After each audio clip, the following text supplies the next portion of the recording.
Grab your book, it's time to start. Every page is a work of art. Open it wide and take a look. There's a brand new world in your book. How to Train Your Dragon, Book 1, Chapter 4, How to Train Your Dragon. Ha ha ha ha! Snoutlout was laughing so hard that he hadn't managed to say anything at all. The boys were hanging about the village gates, taking the opportunity to show off the dragons that they had caught. Hiccup had tried to walk through without being noticed, but Snoutlout had stopped him. "Let's see what pathetic creature Hiccup has got," said Snoutlout, and took off the lid. "Oh, this is brilliant!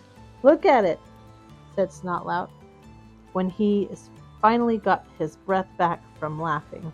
"What is it, Hiccup? A brown bunny rabbit with wings? A flower fairy? A fluffy flying frog? Gather round, everybody, and see the magnificent animal that our future leader has caught himself."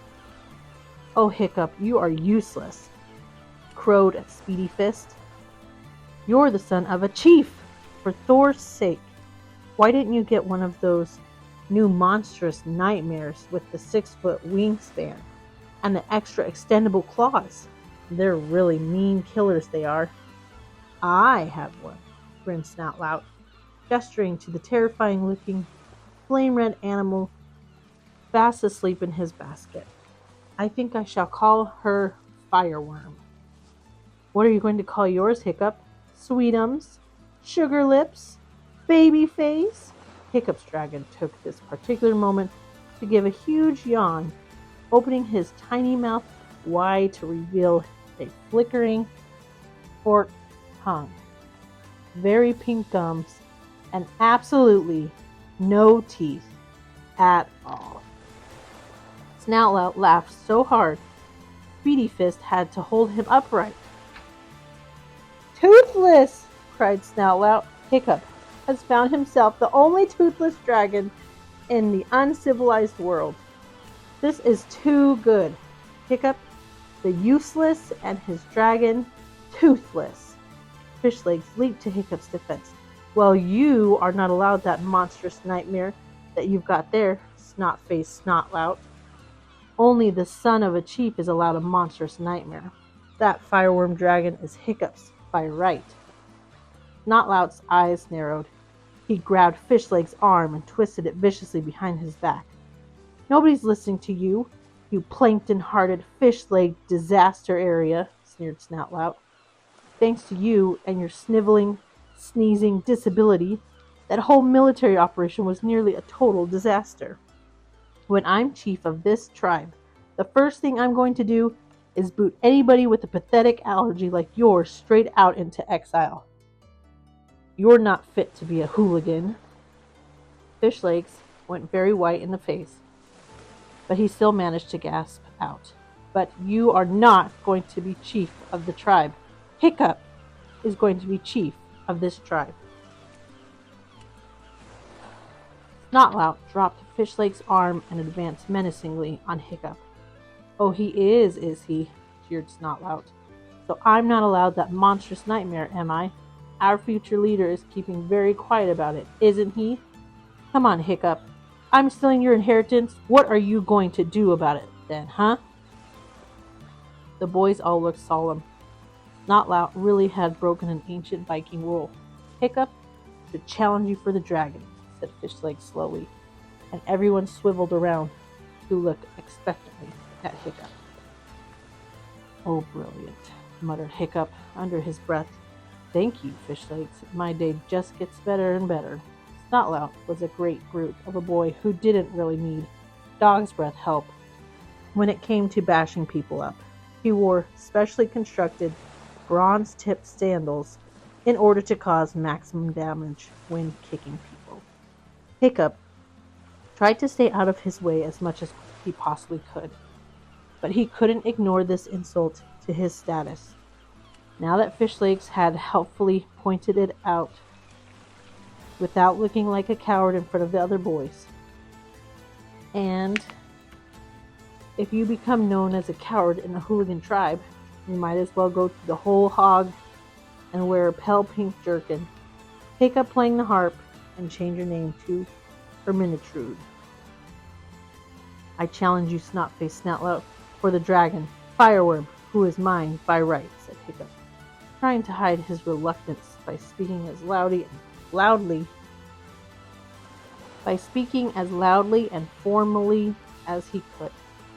I accept your challenge, said Snoutlout, super fast, grinning all over his horrid, smug face. Axes or fists? Fists, said Hiccup, because axes were a really bad idea. I shall look forward to showing you how a real future hero fights, said Snoutlout, and then he remembered something. After the initiation thing on Thursday, though. I don't want to stub my toe or anything while I'm kicking you all around the village. Hiccup might win, Fishlegs pointed out. Of course he won't win, boasted Snoutlout. Look at my sporting ability, my Viking courage, my Viking courage, my capacity for mindless violence. I shall win just as surely as I shall be chief of this tribe. One day, look at my dragon, and then look at his dragon. He pointed mockingly at Toothless. The gods have spoken. It's only a matter of time. In the meantime, Snoutlout carried on, I shall live in fear of being gummed to death by Hiccup's terrifying, toothless terrapin.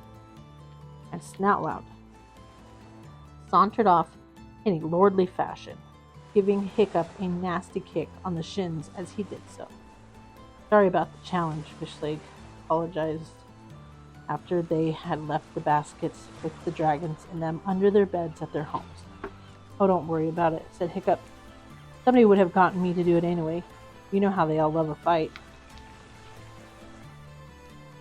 Fishlegs and Hiccup were going to the Great Hall to look for the book Bobber had recommended, How to Train Your Dragon by Professor Yobbish. As it happens, confided Hiccup, I know a bit about dragons already, but I haven't the foggiest clue how to start training one. I would have said they were virtually untrainable. I'm really looking forward to getting some tips. The Great Hall was a hullabaloo of young barbarians fighting, yelling, and playing the popular Viking game of Bashyball, which was a very violent contact sport with lots of contact and very few rules. Hiccup and Fishlegs found the book tucked away in the fireplace, practically in the fire. Hiccup had never noticed it before. He opened the book. I have included a basic replica of How to Train Your Dragon by Professor Yobbish here, in order that you can share the experience with Hiccup of opening the book for the first time, full of hope and interest and expectation. You'll have to imagine that the cover is unusually thick with huge golden clasps, and that some scribe has covered it in elaborately fancy gilt lettering. It looks very inviting indeed. How to Train Your Dragon by Professor Yobbish. This book is dedicated to Mommy, with love from your dearest Yob. The publishers Big Axe Books Limited would like to point out that they take no responsibility whatsoever for any injuries that may occur as a result of any person or persons following the advice given in this book. Thank you for your attention. A note from the Harry Scary Librarian. Please return this book on or before the last day stamped, or I will be very annoyed. I think you know what I mean. Do not remove this book, or we will bash you. About the author. Professor Yobbish has spent many years in the wild, observing dragons in their natural habitat. This book is the culmination of his research, and it is the definitive textbook on the subject of these fascinating creatures. Professor Yobbish lives alone in a cave on the Isle of Doom. He is the author of Looking After Your Killer Whales and Sharks and Other Great Pets. He is currently writing a book about butterflies. Chapter, the first and last. The golden rule of dragon training is to yell at it. The louder the better. The end. That's it? Said Hiccup, furiously turning the book upside down and shaking it, trying to see whether there was anything other than that single page of paper inside of it. Hiccup put the book down. His face was unusually grim. Okay, Fishlegs, he said. Unless you're any better at yelling than I am, we're on our own. We're going to have to work out our own method of dragon training.